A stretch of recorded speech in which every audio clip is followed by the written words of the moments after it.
কথা বলার আগে দরবার চিন্তা করবে।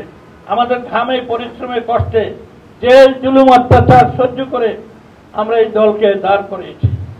দানিশ সরকার রুহুল আমিন হাওলাদারকে চুন্নুকে বহিষ্কার করার দৃষ্টতা কিভাবে হলো? কাদের সামনে একটা ব্র্যাকেটে দলটাকে রংপুর নিয়ে গেছে।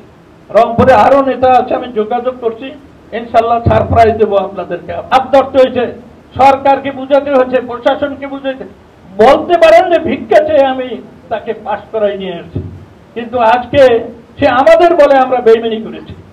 আমরা নিয়ে আসলাম তাকে, আর সে আমাদেরকে বলে বেইমানি। আমি গতকালকে বলছি মিডিয়ায় যে বয়সের প্রয়োজন, অভিজ্ঞতার প্রয়োজন, শুধু লেখাপড়াই একটা লোক যোগ্যতার মাপকাঠি নয়।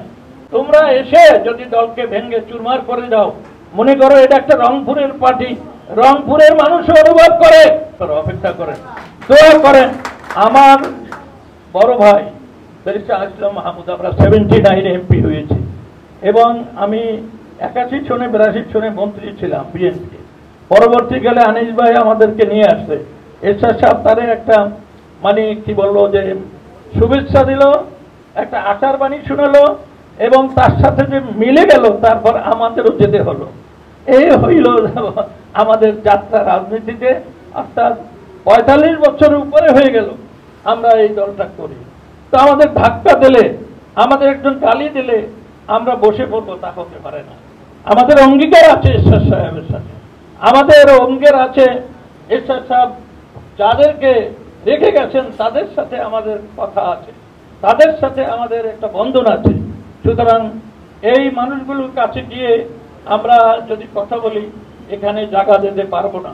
এর পরবর্তীকালে আমরা ইনশাল্লাহ বড় কিছু করব, যখন আপনারা দেখবেন নিচে অনেক লোক আমাদের আছে এবং ইনশাল্লাহ সবাই চলে আসবে।